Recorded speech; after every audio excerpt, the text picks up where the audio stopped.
Okay, welcome back. Let's get started. Collections, lecture number 6, moving right along for our exploration through Java. If you are C++ programmers, you're going to like this because this cuts down on a bunch of work that you would normally have to do manually in C++ that you don't have to do manually in Java. We have built-in packages that take care of this concept of a collection. And this is where our data structures are coming into place. So you can take, actually, some of you maybe, I don't know if anyone is taking the data structures course, but this is what we've been doing in the data structures course, is talking about the collections class and all of the different components of it. Some of them are kind of, familiar, in terms of other languages. Some of them are kind of new to some people who have never taken, let's say, a data structures course or something of that nature. But not a data structures course, so you don't have to worry about a lot of that intricate details. However, for an object-oriented programming course, not a bad idea to get familiar with the concept of a collection. And a collection, according to slide, is a collection of data structures. Actually, it's an object to hold objects.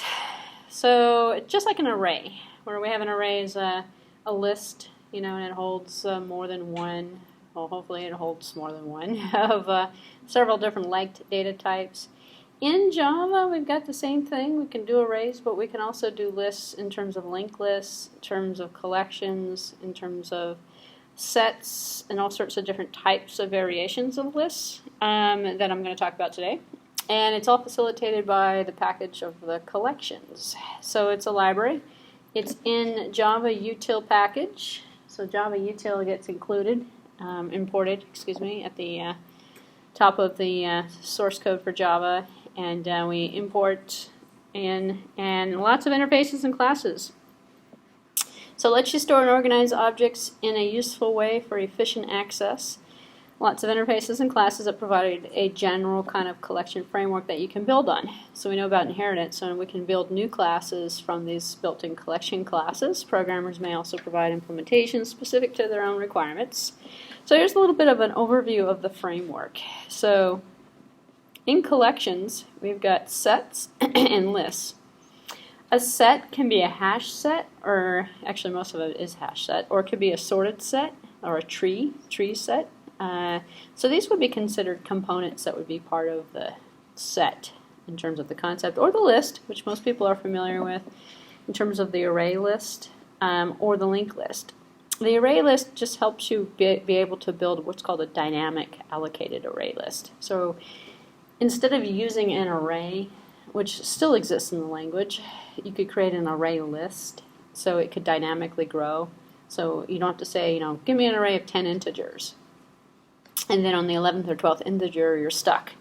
You're like, well, what is it going to have to redesign the array? And in the array list, it's more of a dynamic structure that can grow in any size. And I'm going to have some source code examples I'm going to show you at the end of the lecture. That kind of puts it all together for you. And shows you how easy it is, actually. But in theory, the concept is to make it, give you a list, take away some of the programming language construct problems and things of an array, make it so we can insert into the list, take away from the list, and have the list sorted, and basically manipulate the list in sort of an automated fashion.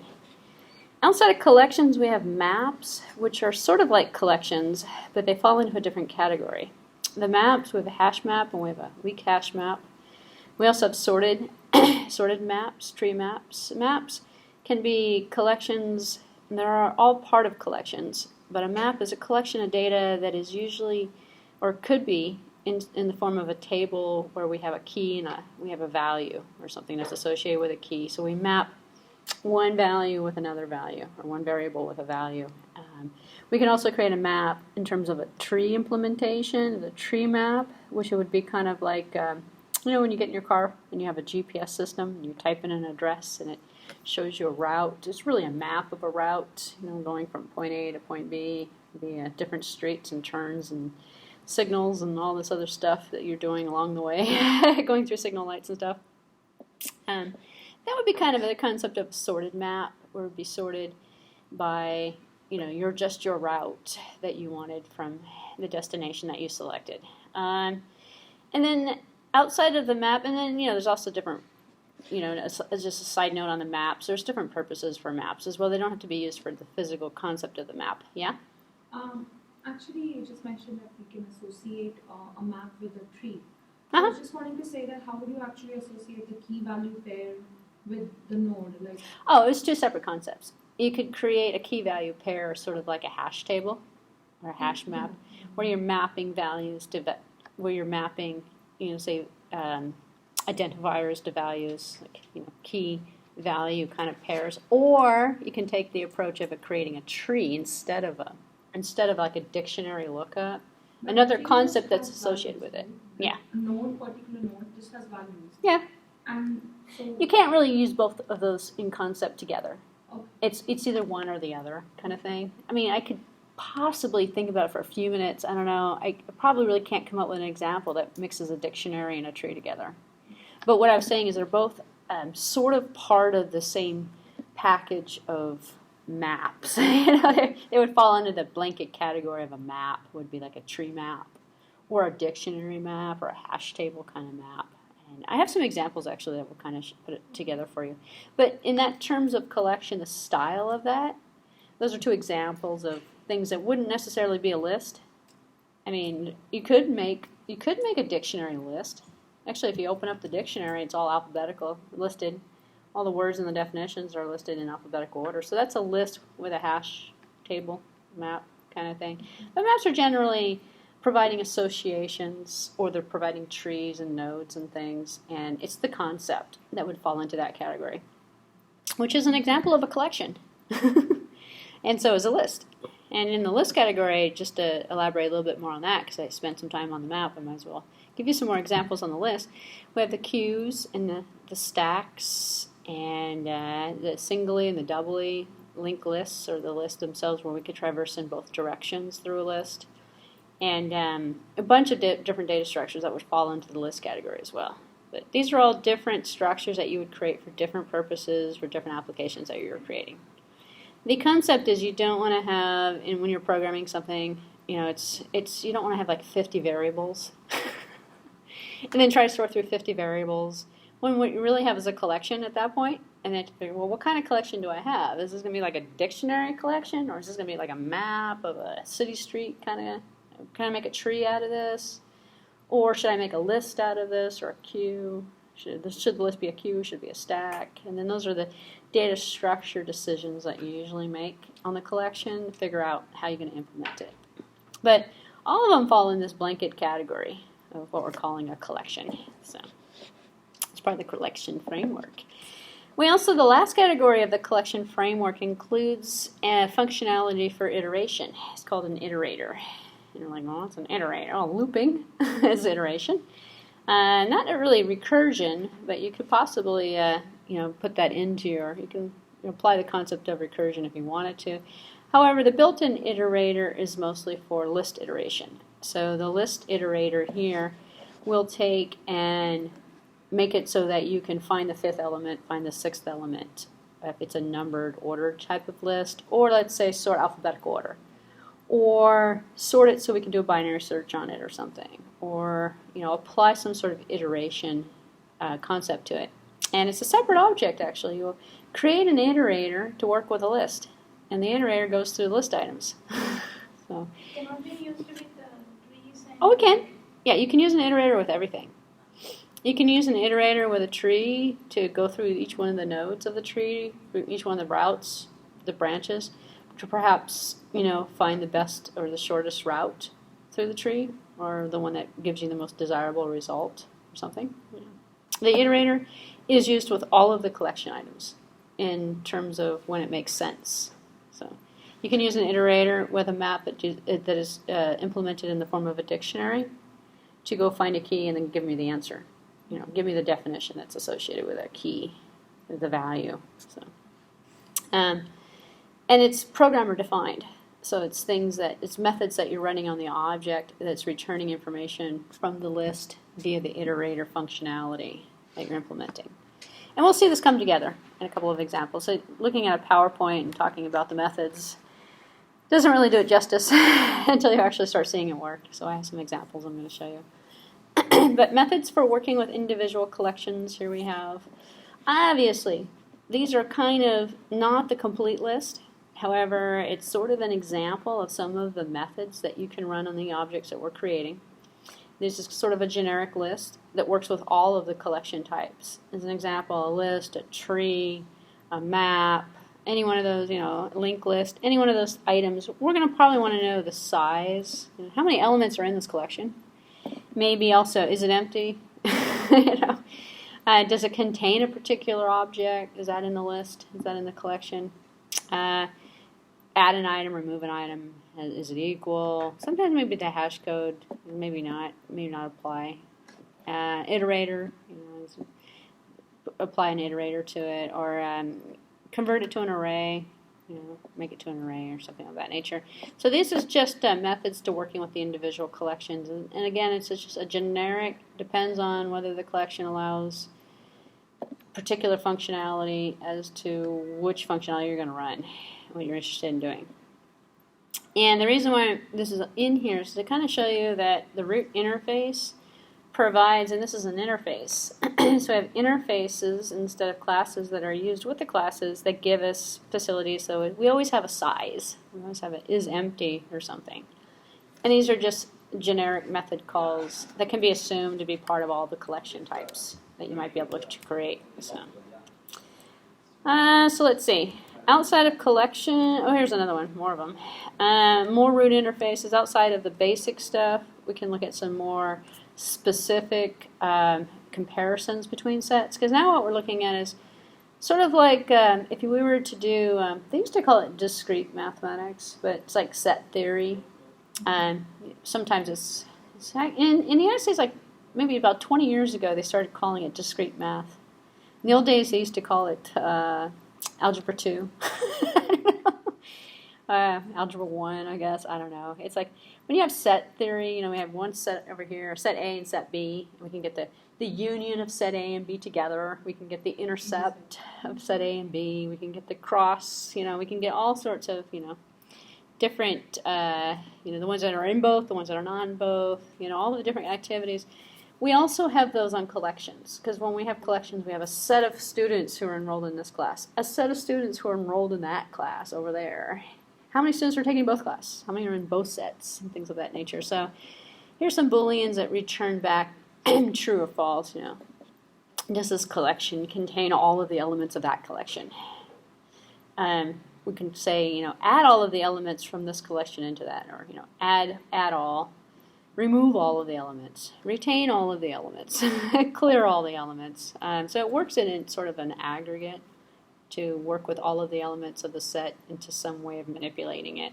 So we also have that set of methods to build in terms of the discrete mathematical functions that we might be able to apply. The SDK does not provide a direct implementation of the collection interface. We implement it. So most of the actual collection types, the interfaces that implement the interface usually implement an extended interface such as a set or a list. And we're going to see that in the examples where we can take and we can implement an interface that has functionality for a list or for a set. And then the interface is typically used to pass the collections around, manipulate them, get maximum generality if it's desired. So here's our iterator. So the collection interface defines an iterator method. So there's a method called iterator. Iterator. If I say that, I mess myself up when I say that. Method to return the object implemented in the iterator interface. So what is this? You can access the elements of the collection without exposing its internal structure. So if we have a list or we have a set, we can perform essentially the same method to say find. Okay? It doesn't matter if it's a list or a set, the implementation of that find is going to be particular to a list or a set. We just run find as a public interface to it, and then we find the item that we're interested in doing, which is what iteration is doing. It's going through and finding something, it's replacing something, it's looping.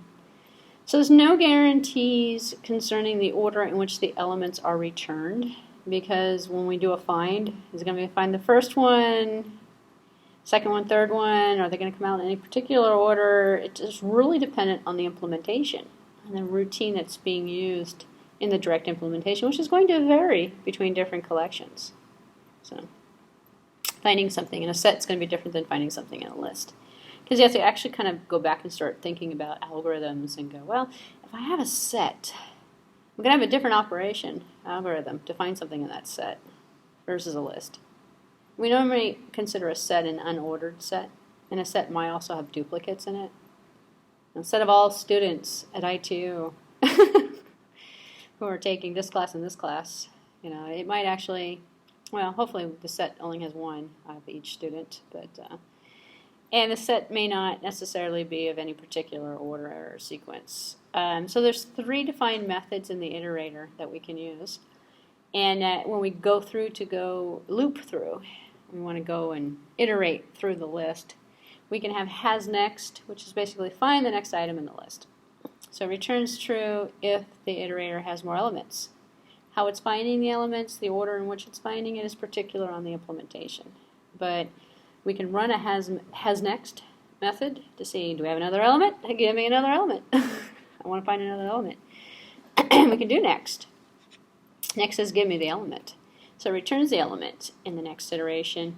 An exception is going to be thrown if there's no next element. So usually you do a, if it has a next, give me the next one. If not, then exit. And we're all done. A remove. So the remove from the collection is the element of the last returned by the iterator. So find it, next, remove, so it's not in the list anymore. And then finally the list is going to be empty eventually if we remove all the items from it.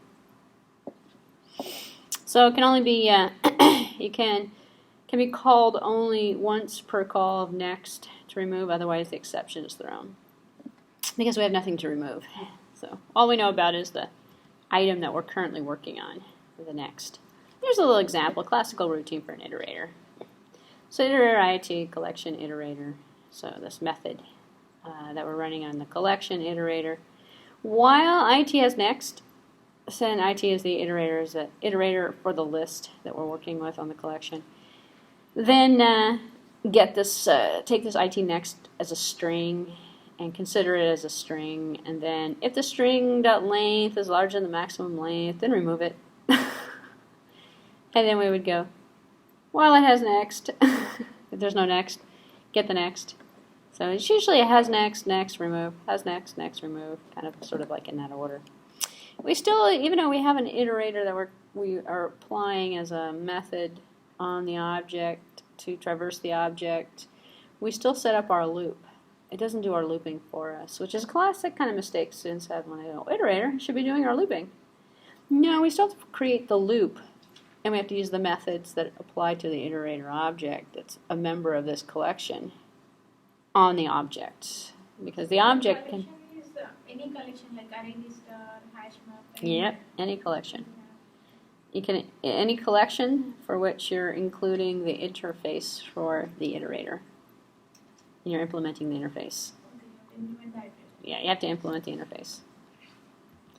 It's going back to the, because I know it's been like a week or so. It feels like it's been a while since I've seen you guys. So, interfaces. So they're sort of like abstract classes, if you remember that concept. I think we just talked about interfaces in the last lecture, maybe. But we have to implement multiple interfaces when we're working with these collections. If we're creating the collection, if we're just going to use the collection, it already has it implemented in there. We can create a list. We can create an array list. No problem. And I'm going to show you that. And it's going to have the implementation of the iterator already in there.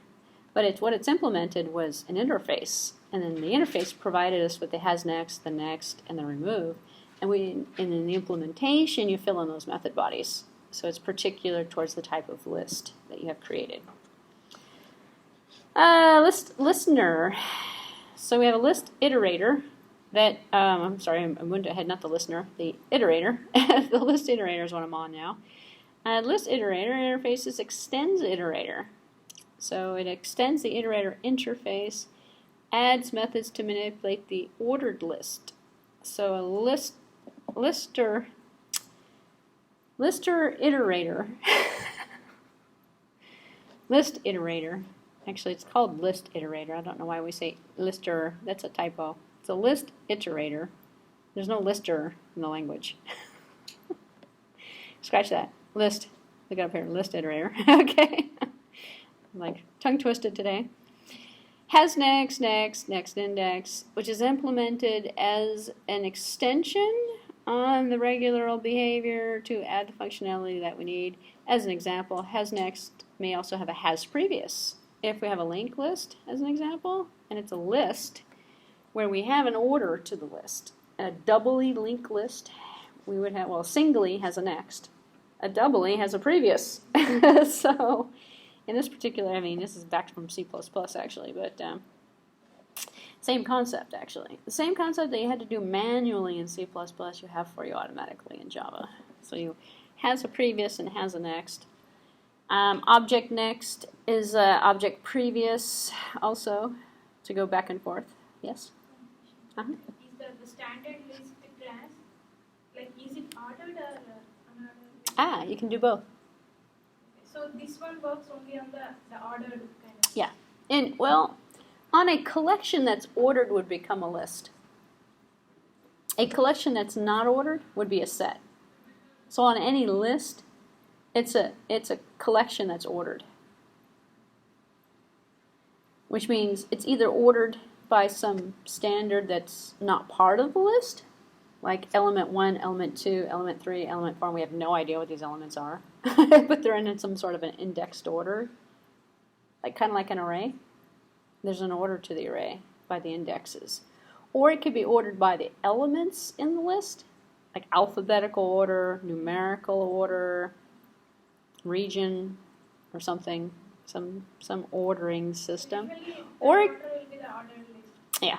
If it's ordered, it normally appears in the list category. If it's not ordered, it's in the set category. To say that this set includes 1, 2, 3, 4, 5, 6, 7, 8 students, I have you in there, but I don't have an order to you. But I have you in a set. So I'm talking about you 8 versus those 8 over there versus those 8 back there. And I'm differentiating the quantity and I'm putting it into a set, and that's how I'm defining my sets. Sometimes people do sets by dates, you know, all the set of all transactions that occurred on October 12th, you know, or the set of all transactions, all students who registered on September something or other would be a set. But there'd be no order like first, second, third. Actually, that case you probably could do an order because you would have the order if they were keeping track of the order. Somehow I don't think they're keeping track of the order though either. So,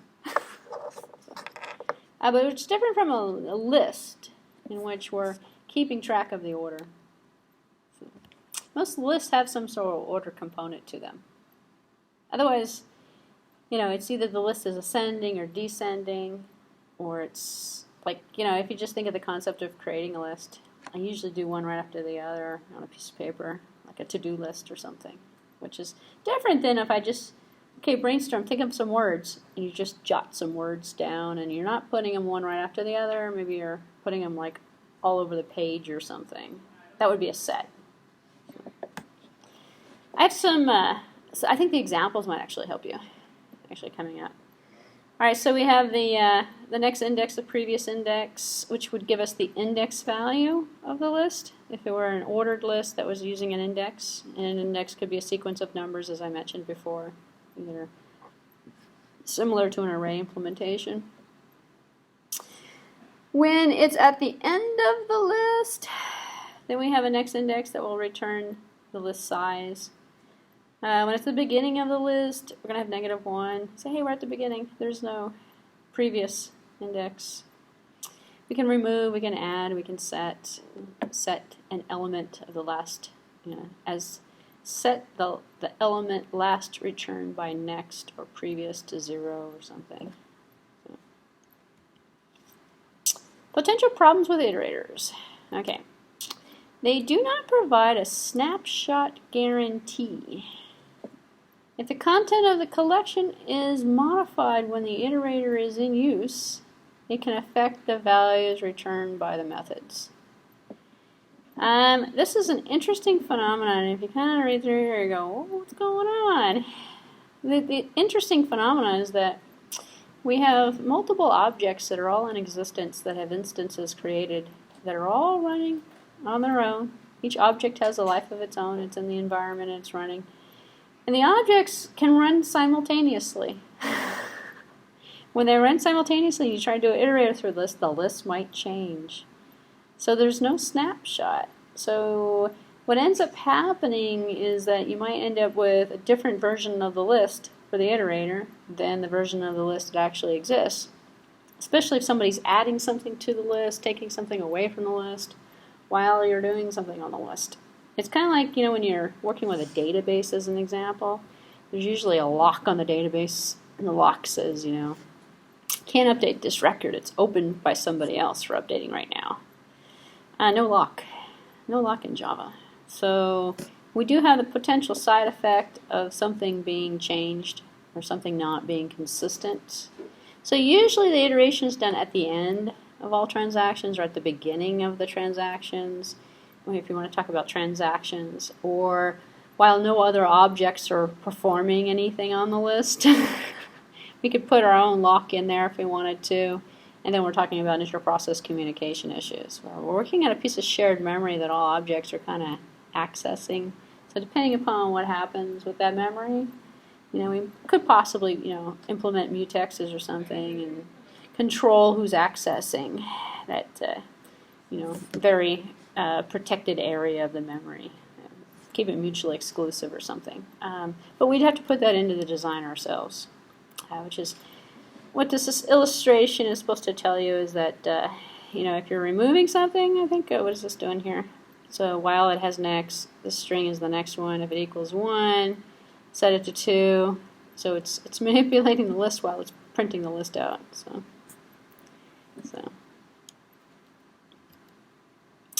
Potential problems with the iterator. To continue, the snapshot will return the elements as they were when the iterator object was created, which is unchangeable in the future.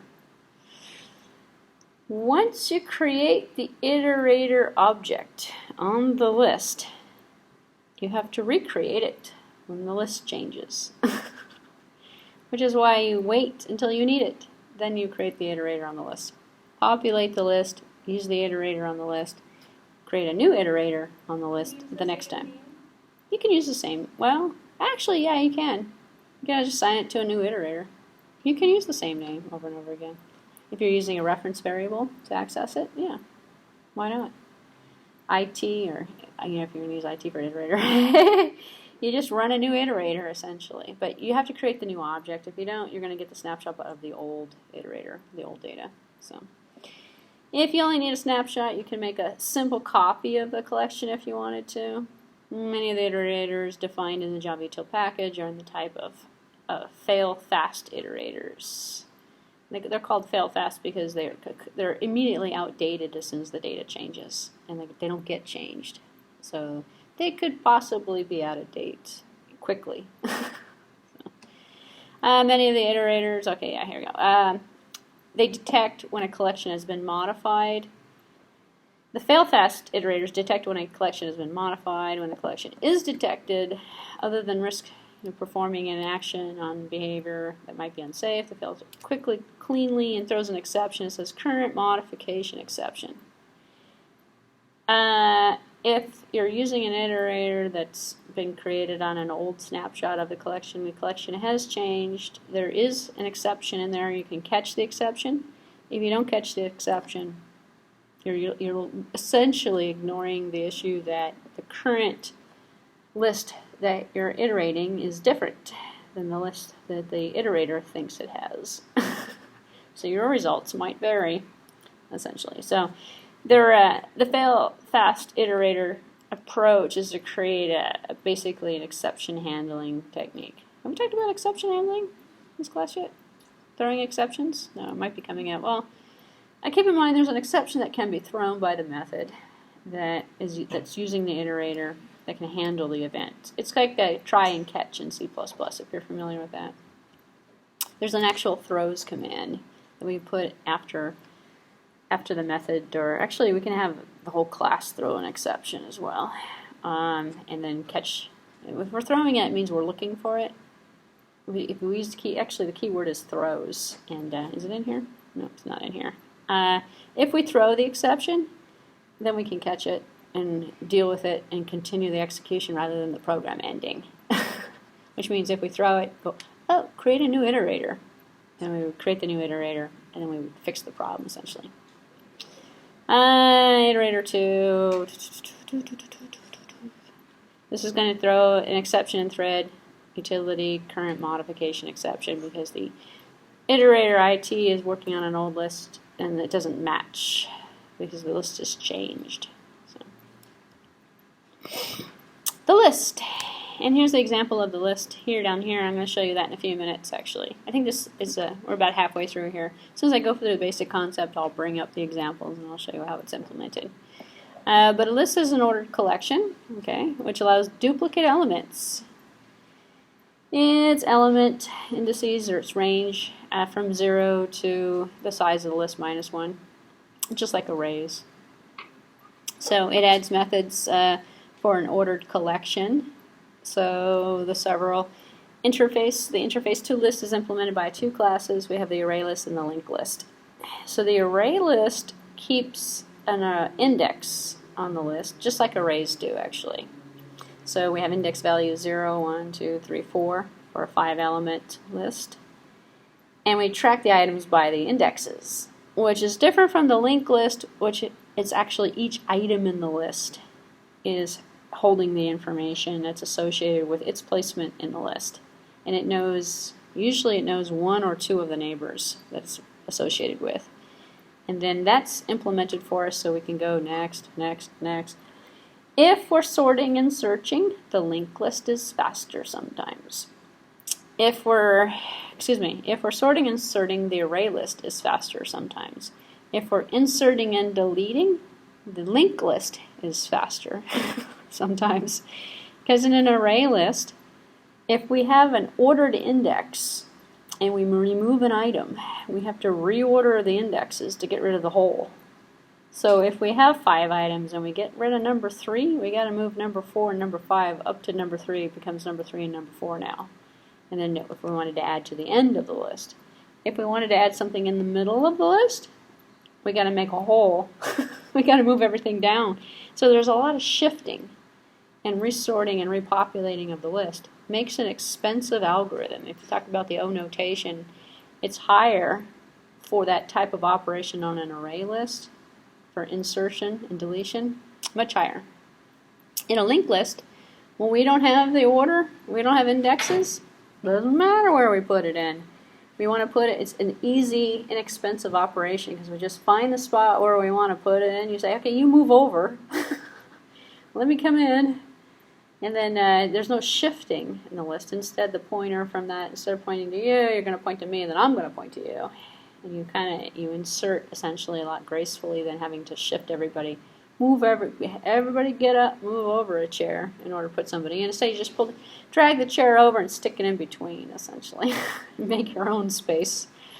So it's not as expensive cost-wise. So this is what this slide is telling you in different words, giving you the O notation in terms of the expense. So traversing the list, however, could actually be more expensive with a linked list than an array list. If you had an ordered array list, alphabetically ordered array list, you could do a binary search in seconds. Because you have the order. Cut it in half, cut it in half, cut it in half. And it's already sorted, it's already ordered.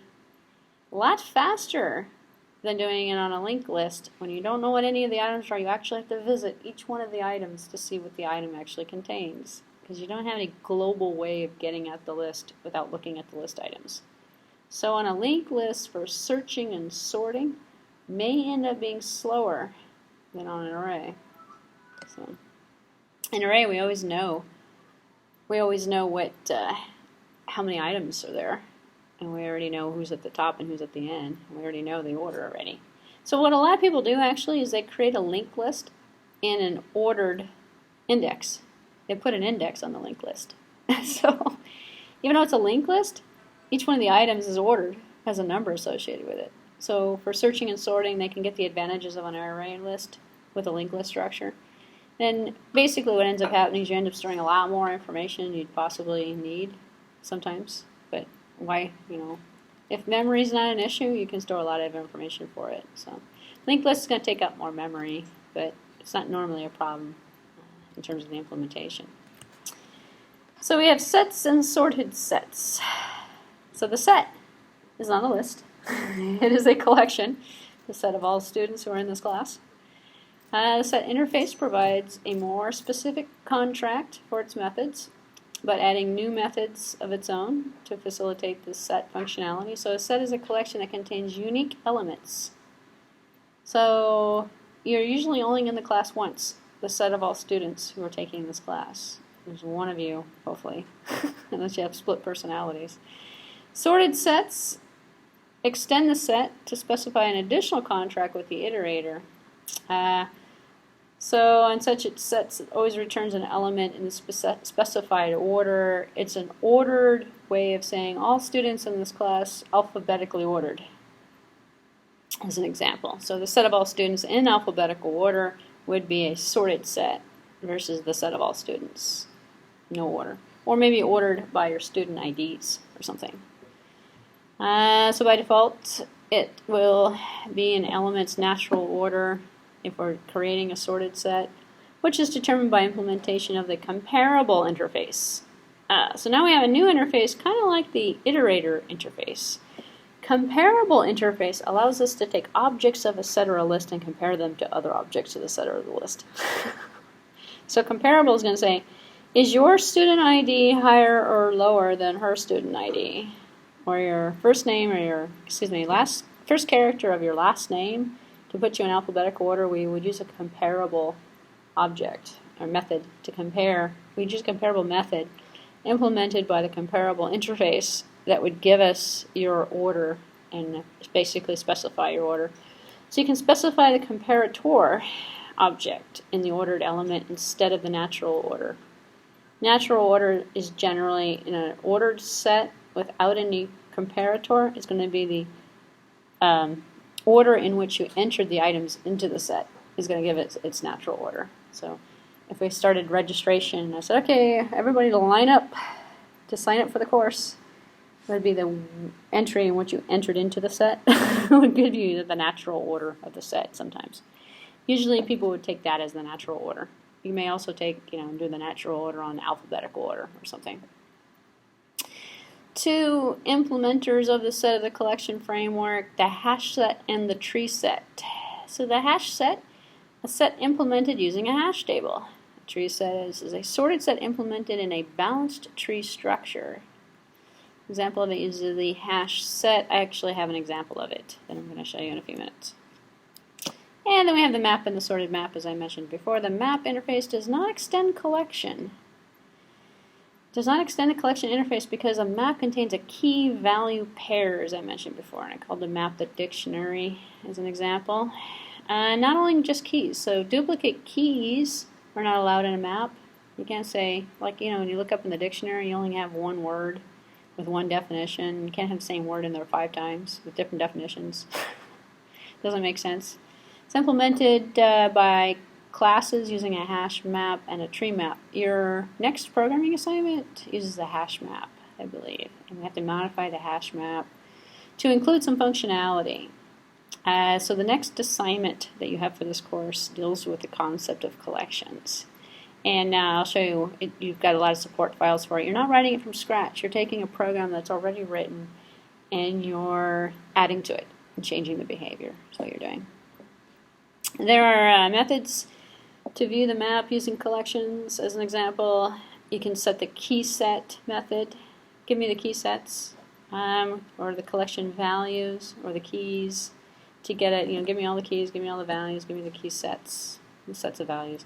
So the collection returns by the methods are bracketed by the map. So removing an element from one of these collections removes the corresponding key pair. So if you remove a key, its associated value is going to go away as well. So we have sets of pairs of information are associated. So you can't add an element. You cannot add elements to this collection once you create it. If you iterate through the key and the value sets, They return values from their respective sets in their order. So the interface sorted map extends map and contains its keys in a sorted order. So tree map extends sorted map. So we'll see hash map. Actually, hash map is going to be part of your assignment. Synchronized wrappers and collection classes. So the collections class contains static utility methods, which are roughly classified into two groups. They're wrapped collections or they're not wrapped collections. I don't know, what's a wrapped collection? Well, it's wrapped, meaning it's not synchronized.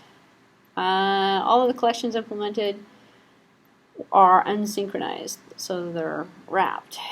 What does that mean? Concurrent access to the collections by multiple threads could cause interdeterminate results or fatal errors. In Java, actually, believe it or not, for inter-process communication in threads, we have synchronize. Key word. In C++, we do a bunch of mutexes and locks and waits, and all this thread intercommunication is done manually. The key word synchronized, or in terms of is it synchronized in Java, tells this thread to wait for the other thread and don't run concurrently. It keeps threads from running concurrently. But as remember we saw before with the iterator example, we could have an iterator that's looking at an old data. It's not synchronized. So the solution to that, instead of having what's referred to as the wrapped collection, which is unsynchronized, we can create synchronized collections, synchronized iterators, synchronized list. And believe it or not, the methods for the collections to get the synchronized wrapper, the names all change, which is weird. So instead of having the programmer actually add the word synchronized to the methods manually, you have to add them to pretty much every one of the methods and to the class itself, actually. The collection now is called synchronized collection, synchronized set, synchronized sorted set, synchronized list, synchronized map, synchronized sorted map. So for each one of the collection items I just went over, add the word synchronized in front of the name, and you've got it. It's the synchronized version of the unsynchronized. So luckily they don't make us put unsynchronized list. It's just called list. Unless you see the word synchronized next to the name, it's not synchronized. And here's a synchronized wrapper in the collection class itself. The above method returns a wrapper whose methods are fully synchronized, and they are safe to use with multiple threads. So you can have multiple objects concurrently running on the same list, and if you're using the synchronized methods on this, then you are, so here's a collection synchronized map, then you are essentially providing built-in inter-process communication without having to do any extra work. The Java JVM actually performs the synchronization for you, so only one thread at a time of these multiple threads that you have running is going to be able to manipulate the list, which means the list will be more consistent overall. So you won't have erase conditions or deadlock conditions occurring in terms of the list. Because you know, if you have a list of items and it's going to be shared by multiple threads, you don't synchronize it, then you've got, it's almost like when you take a Word document, you send it out to 5 different people and say, here, edit it. One person's going to overwrite somebody else's, and how are you going to put all that back together? So instead of that, you synchronize, you put it up on Google Docs. And only one person can really modify it at a time. If someone's got it open, it's for read or something. Or it should be, right? I don't know. I haven't worked with Google Docs in a while. But it's supposed to take everybody's and merge everybody's changes together in a synchronized fashion. So here's an example of an unsynchronized. It's going at the hash map, and then we have the synchronized method. Then we have a synchronized wrapper that's going to the hash. This is doing the extra checks, and the extra checks with the other. They're all going through here. It's an interface before you get to the hash map, before you actually start, manipulating the data. There's a prior check to see if any other threads are manipulating it at the same time, so that it can be controlled properly. Unmodifiable wrappers. So we have unmodifiable as a keyword. So we can also make a wrapper for unmodifiable. So collections class contains a set of methods that return unmodifiable wrappers for collections attempting to modify and return sets, whether direct or through the iterator, results in an unsupported operation. So the contents of the unmodifiable wrapper can change, but can only go through the original collection, not through the wrapper itself. It's kind of like using the keyword constant in a method in C++. Saying it can't change. Unmodifiable means you can't modify it through a search. Can't modify it through a sort or something. So we do have a collection, unmodifiable collection, unmodifiable set. Just like the synchronized, we add the word unmodifiable before the name of the word that we're running in terms of the list, the map, sorted map. We just add unmodifiable to it, and all of a sudden we created one that can't change. It's stuck. Unmodifiable wrappers, as an example, original. It's dangerous that the array contents can be changed in this particular case. And if we used an unmodifiable array as a list, we would not have to worry about the array contents changing. So those side effects usually happen with arrays, which is why the example kind of points that out. And if you take an array, you send it to a function and you modify it, it might get modified. So it's like, in C++, we have constant that we put on there. Say, hey, don't modify it for real. And it takes a shallow copy of it and modifies the shallow copy, but it doesn't modify what's at the array memory address. So modifiable wrappers offer read-only access to others. Well, the read-write access is still available in the code itself by retaining a reference to the wrapper collection or the original collection. So you can still modify it, but these methods can't modify it. So the collection is still intact. Abstract implementations. So as just we had abstract classes that we created ourselves, we actually have abstract classes that are available for the collection interfaces. So the framework itself provides abstract implementations for your own designs. You can create your own linked list. You can create your own sorted list, your own hash map for relevant collections. To satisfy your own particular needs, a set of abstract classes might include abstract collection, set, list, sequence list, map, all sorts of different options available to you. Legacy collection types are also supported, but they are actually kind of going away. They're called legacy because they're not really being used anymore. They've sort of been replaced by more current data types that are more popular in use. The legacy collections,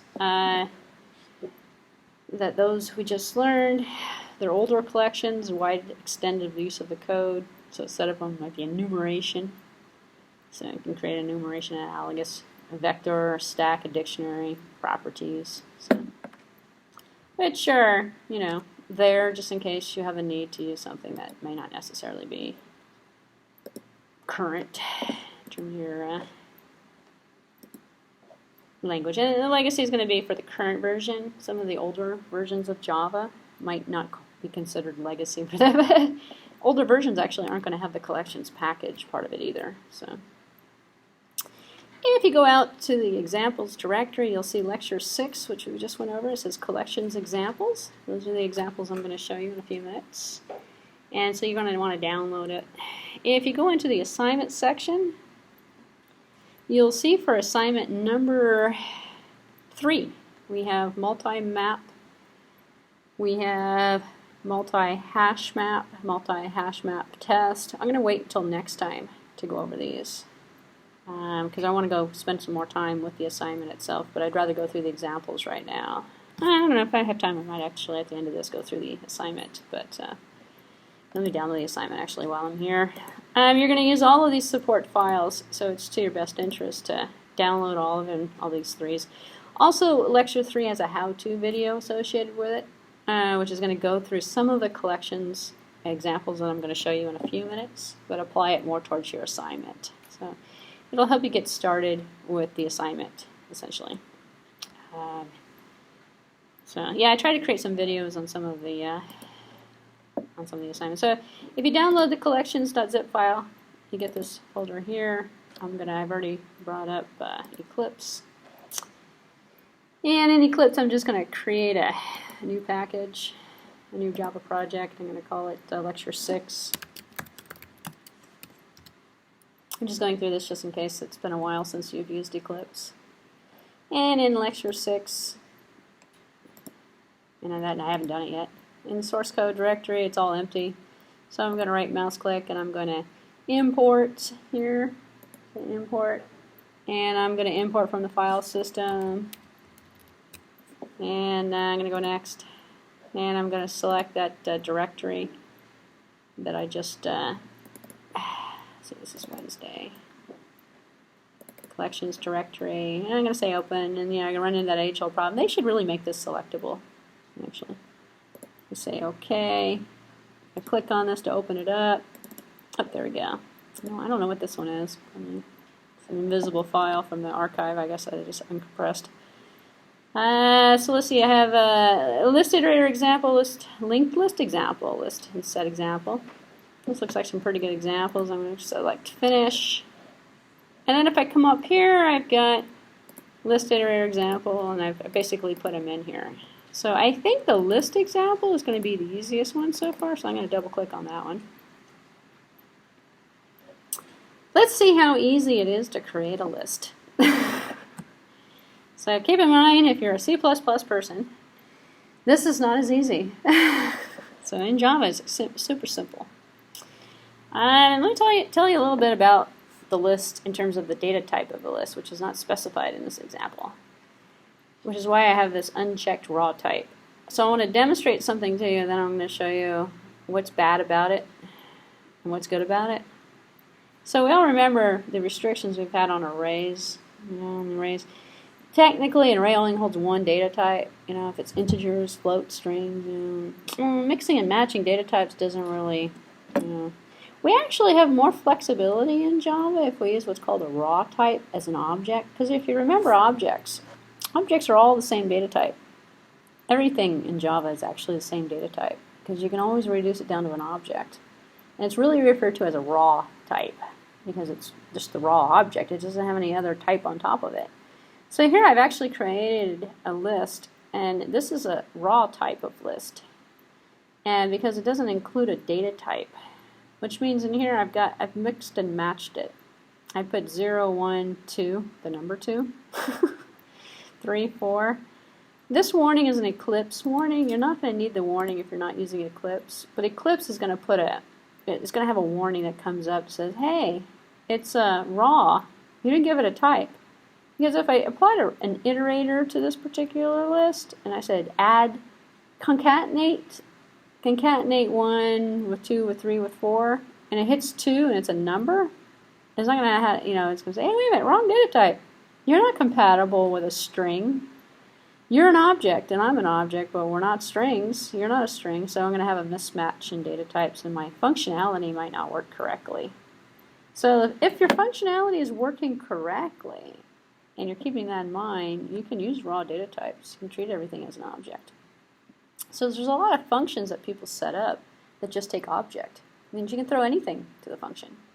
It now became a parameterless, typeless object, that can be thrown to a function. So let me go through the example. You have to import Java.Util, because that's where the collections package is located. And in my example here, I've got public class list example that I'm putting together. And list example is going to have a list. So I've got list. This is what's creating my list. See if you can see this. Make it real big. Seeing impaired.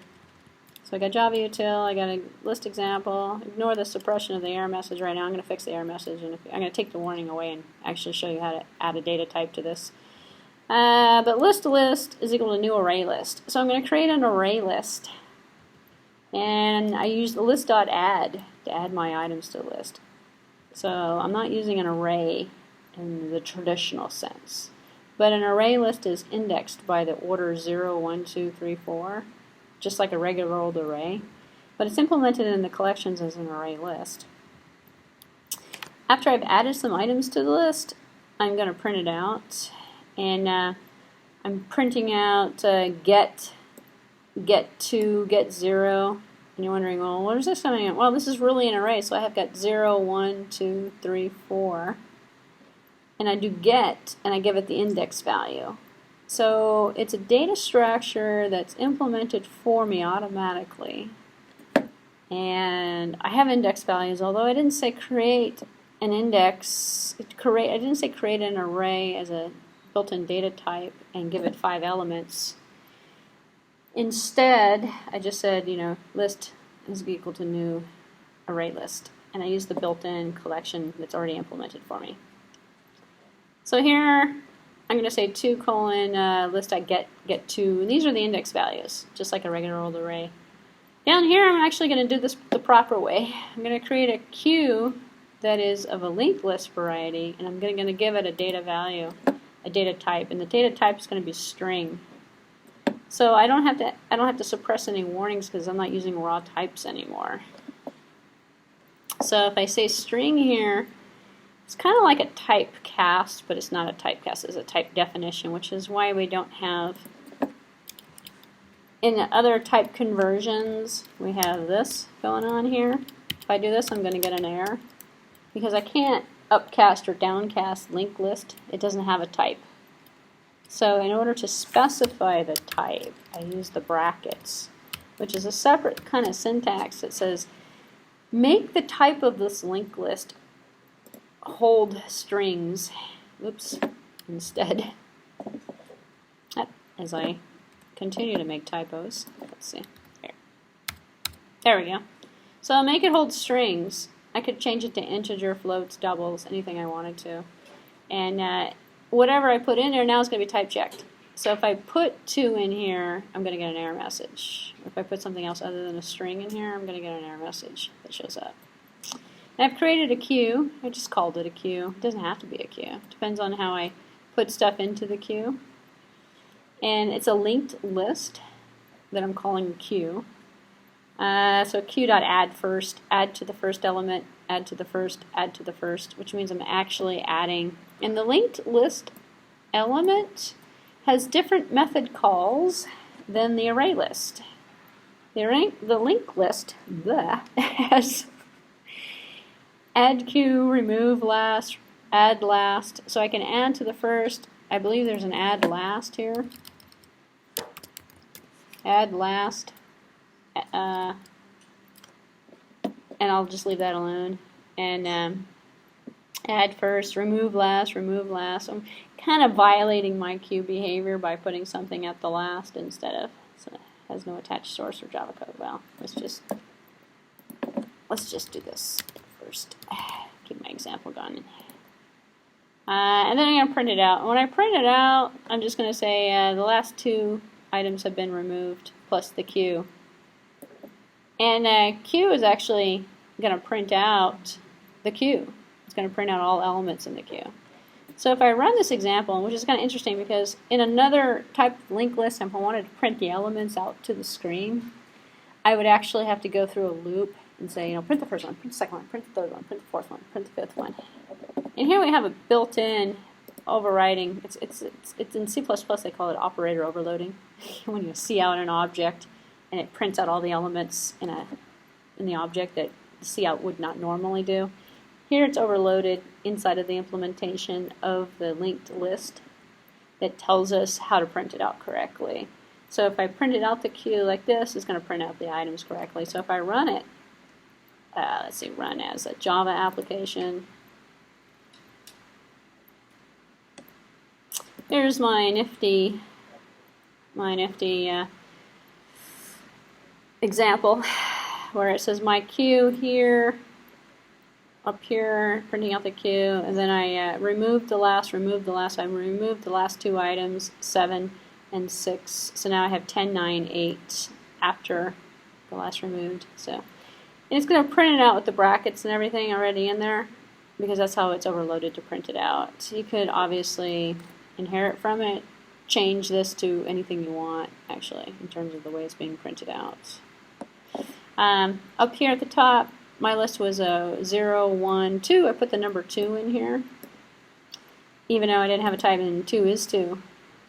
0 is 0. So up here in my code, you can see that it actually works with the raw type, and it actually will take. And now I've sort of violated the rules, but it might actually come in handy. Let's say you've got a feed from the internet. Some of the types are numbers, some of them are strings, and you don't want to do any conversion or anything. You just want to know what data appear, and you want to put it into a list, and you just use raw object types and create them all as objects, and then don't do anything with the list, essentially. Because if you try to manipulate the items in the list, and you've got mixed items in there, you know, how is it going to do concatenation or addition or something on a string or something? So we're not quite sure what the objects and objects don't really have very much functionality, but for purposes of just creating a list like that, it works just fine. Questions on the list example? Nope. Moving right along. Actually, the list example is a little bit more because it had a linked list down here too, but let's take a look at the linked list example, because that one comes in next here. This should look familiar. I just looked at one, actually. But we're going to run a little bit more of the methods on here. We're going to run a collection on there, a comparator on here to compare the items in the linked list. So as you might imagine up here, I've got the full collections imported. I've got comparator imported, and I've got linked list imported. If I'm just going to create the linked list, I can do it from Java.Util. Which is what I had up here. This works just fine, actually, for the linked list, for the list, ArrayList. But if I wanted to use the other structures, I've got to go ahead and import the collection comparator. Anyway, do this as a reminder, kind of just to reiterate the point that there's separate imports, the packages that are included in the Java.Util. Okay, so what have we got here? We've got a linked list example in which I'm going to create a linked list. I'm going to assign it, as I mentioned before, I'm going to, instead of using a raw type, I'm going to call them integers because I'm going to do something with this. I'm going to be able to compare the integers with integers. So integer linked list, I'm going to call it LL. LL add -8, add 20, add -20, add 8. Added some items to my linked list called LL. Now I'm doing an interesting here. I'm creating a comparator R that is of collection reverse order. So it's a collection of my items in my list in reverse order when applied. So the comparator goes through and compares items and will put it in the reverse order because it's running a reverse order method. It says take the collection items for which you're going to be applied to and put them in reverse order. So here I have collections that sort now their list. So from collections, which is the object for which everybody is a collection object anyway. From collection sort, which is a static member, is a class member from the collection, sort the linked list in reverse order, and here's the comparator that's saying in reverse order. Not very intuitive when you first look at it. Is comparator used for sorting? Well, comparator compares one item to another item. So it can sort the list in reverse order, it can put it in ascending order, it can do it by numerical order. You can do, is one bigger than the other? Is one smaller than the other? Are they equal? Anytime you have to compare one object to another object, you can create a comparator and then compare the objects using the methods on the comparator, the built-in functionality, or create your own functionality of your own method that's extended from that behavior from an inherited class that might do something with put in student ID order or something. So you can take all of the objects, compare them by their student IDs, and put them in numerical order. So this is just a built-in reverse order method that's being run.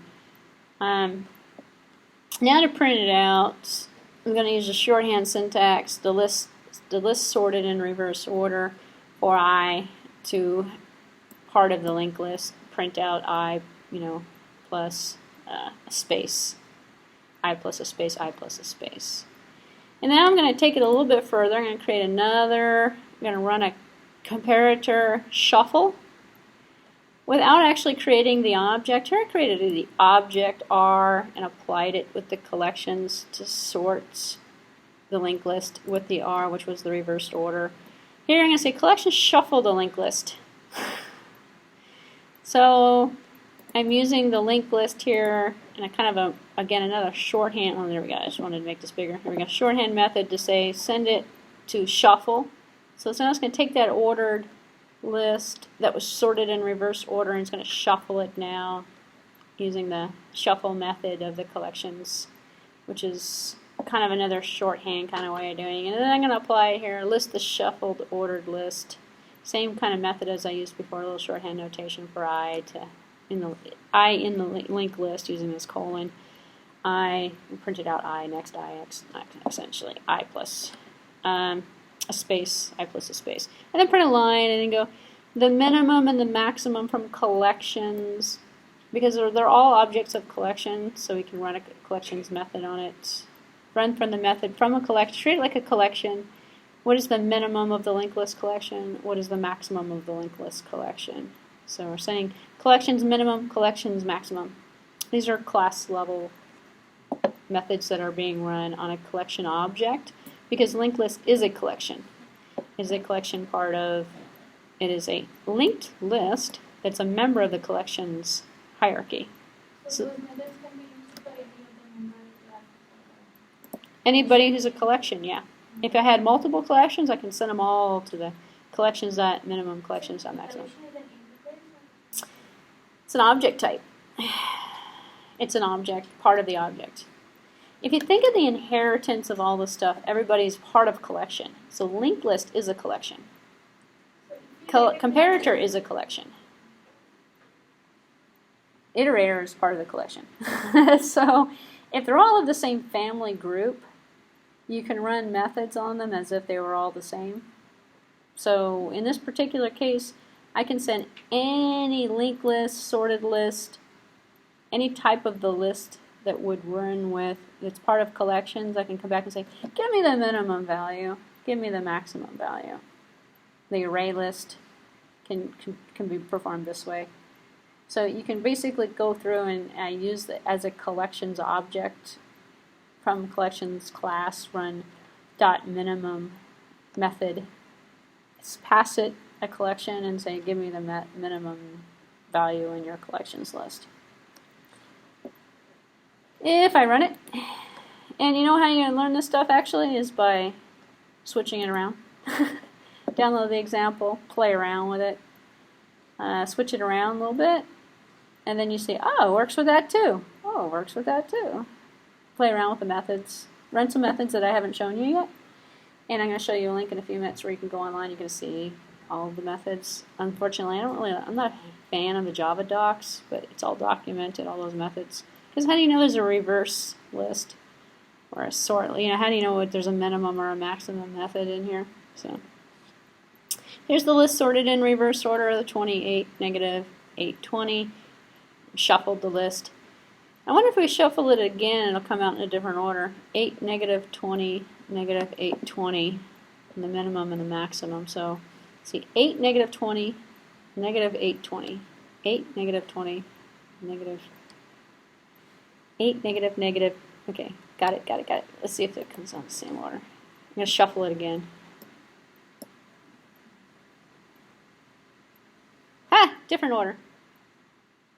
No, it's a different order. The 8s are on the end now. Okay, that's the shuffle. So you could come up with a little card game, shuffle your cards. That's, you know, the reverse order. 20. Okay, that's reverse order. Still correct. That's good. Okay. So the shuffle gave me a different output. So, questions about this particular example? Got a couple more to go. Let's take a look at the set next. Linked list example. Now let's look at the set. This set's kind of easy one. In the set, we have a set example here. Here is a hash that comes from Java.Util. Well, okay, that's good.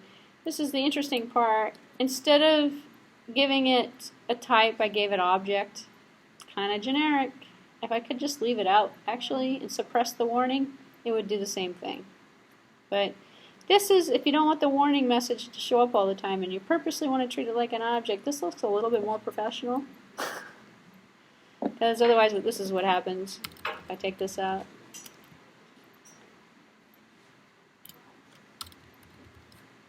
And then I have to go like this and go, suppress the warning. of the raw types. And then now I've got the raw types in here correctly. Well, actually I have to suppress both warnings. So suppress the warnings of the unchecked. Now I have two of them. I can put them together actually. Raw types.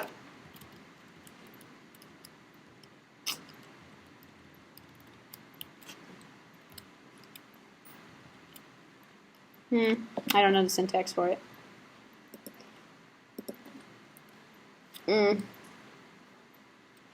That's okay. I know you can put them both together. I had them both together in the other example. Or you can get rid of that by putting something in here. These are strings actually. So I could go string, if I spelt it correctly. And if I put this in the right spot.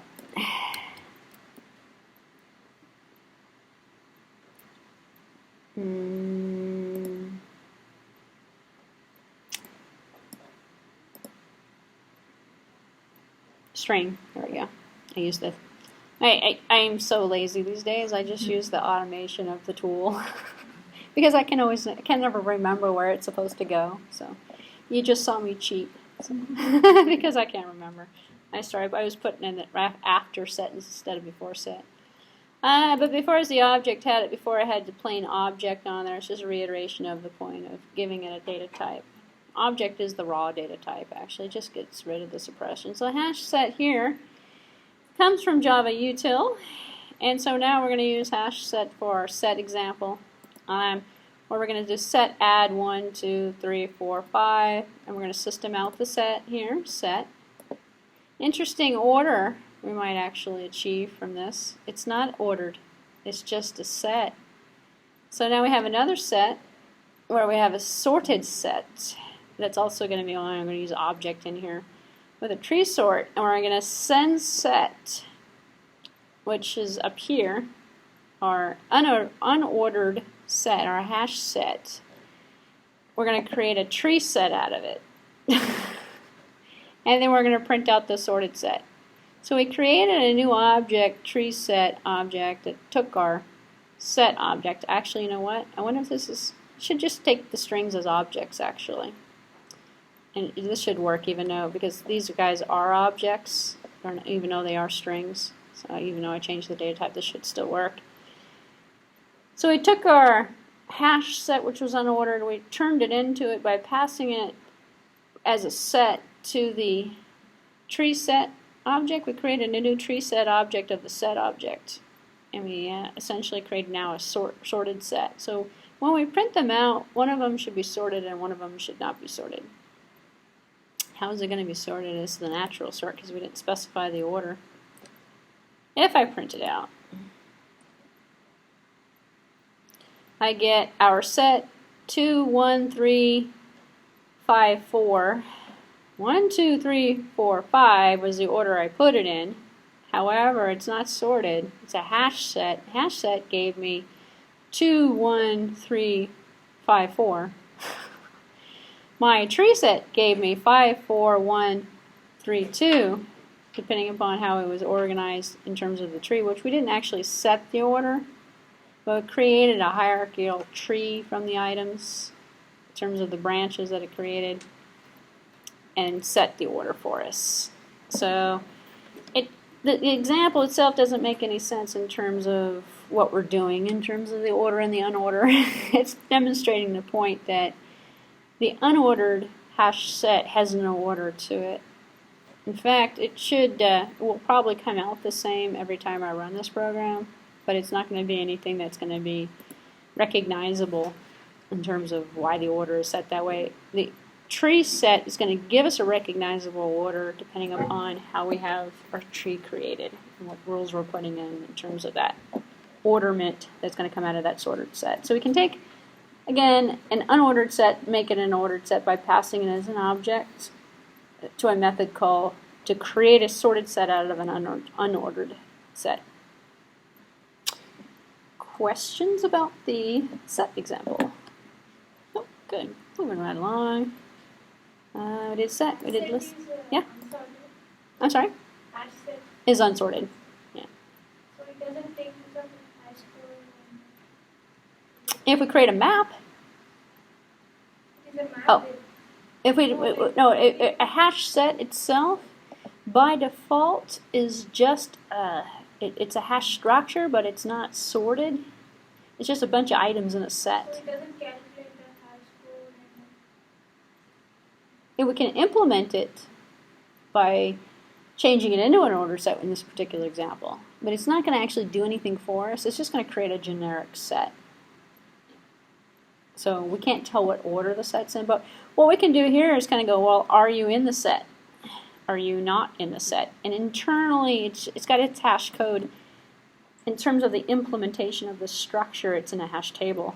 And it's looked up. Are you in here? Like a lookup table. Yep, I'm in here. Are you in here? I'm in here. And you can search the table, and it's a much faster, from a data structure perspective, it's a much faster search. On an unordered list, hash table, excellent structure for efficiency purposes, to put something in, to go find it, put something in if you're searching it. You're not just going to be sorting it, you're searching it, finding stuff in the list. Which creates an optimal data structure for the storage. But by default, it's not sorted. It's just unsorted, whatever item happens to be in there and whatever order the hash table puts it together with. And it's really not even called a hash table, it's called a hash set. But it works with a hash table, kind of underlining the concept that it's creating an efficient structure that can be searched. Because what we're interested in this set is it in the set or is it not in the set? Is the set empty or is the set full? How many items are in the set? Which is pretty much all we can do on the set. So, let's see, linked list example. We did that one, linked list example. We were missing one. This one here, 1, 2, 3, 4. We didn't do number 4. Iterator example. So we did the comparator that was in the linked list. So now we have the iterator. And again, I'm going back to raw types. This one is an array list, kind of like the first one we saw in the list example. And we're creating an array list here. Array list AL is equal to array list. And again, I'm playing around with the objects. I didn't give it a type. I've suppressed the warning. And what was wrong with mine? Oh, I didn't have my, I didn't, curly brackets, whatever you call those things. I was just using the, alright. Yeah, I know, because I know you could string them with commas up there. Just suppress all the warnings all in one statement. And that is this is just an Eclipse thing. You would not normally do that in regular old Java. But you can use this actually for, comments in your Java code. It works just fine. You can take this outside of Eclipse and compile it. It works just fine as well. And towards the end, of course, we'll look at Java docs. And then we can see how we can document internally and actually put an index on it, so we can automatically create documents of comments, notes, help files. Okay, here's our list AL, our array list AL.add 1, add 2, A, B, C, D, if you add some letters to it. Use the iterator to display the list. Here's our list. Our original contents of our AL, we can actually just print out AL. And it would actually work for us because we have an array list and we actually have a method that will print that out to the screen correctly. But we're going to use an iterator instead. So we created an iterator, ITR. In the other example in the slide set we called it IT. It's the same concept. AL.iterator. Run an iterator method on AL. Call it, it's a type iterator of object reference ITR. While ITR has next, and here's what we're doing, when we create the iterator, then we can use has previous, has next, we don't have, this is an array list, so we're just going to have has next, next, and remove, essentially, what we saw in the example, lecture example. Object element. So we created a generic object, we're going to call it element. And here we go, iterator next. And now we're going to print out element space, concatenated with a space, element space, element space. So what we're doing is we're going through the old-fashioned approach with an iterator. Instead of just printing, we could have just print the list to the screen. This is just for illustrative purposes to show you how an iterator works. If it was a linked list, we would have a previous has next, and we would have all of the associated methods for a linked list that was associated with the iterator. For an array list, we have has next, and then we can remove. You can use the dot remove as we saw in the lecture. So here's modifying the objects being iterated. We can use a ListIterator, that is a ListIterator object. Here we just had an iterator object. Iterator object gives us has next and next to iterate through. ListIterator allows us to modify the list as well as going through it. So ListIterator is our object. And now we're going to do has next, print out the element. Oh, what are we going to do here? Modified elements. What are we going to do here? Has next. We're going to modify the elements as we're going through it. While has next. Oh, we're just going to reverse the order, it looks like. As we're iterating through the list, we have the ability to modify, and we're modifying the list as we're iterating through the list, which is what the ListIterator does versus the iterator. If you don't want the list to change, you use an iterator. If you want the list to change, while you're going through it, you're changing the order of the list by sorting the list with the iterator, and your effects are going to be different. So here we're modifying as we're going. There's a has next. We're taking the element next. We're setting the element, which is modifying it. Here's the modification right here. We're setting the list to the element so that we're going through plus the next element. Excuse me, we're adding plus at the end of each element. So we set the element plus this plus symbol. So each item in the list will have a plus next to it as we're going through the list. And then we're just going to print the list to the screen here, the element. So in our main program out here, our system out, we're going to display the list backwards. So we're going to iterate to it has previous instead of has next. Has previous. So I'm going to start and display the list backwards. And then I believe that's all we have left on this one. So if we run it, you'll see where the ListIterator just prints out the list in the regular order. Then the iterator just prints out the list in the regular order we gave it. The ListIterator modified each item in the list by setting the element to the element plus the plus symbol. And then we printed the list out in reverse order by using the iterator back again here. So we took it and said ListIterator has previous. We went through and printed it into reverse order. So a lot of ordering and then unordering. Well, reverse order, no order, and added element. So the key to this one is the set.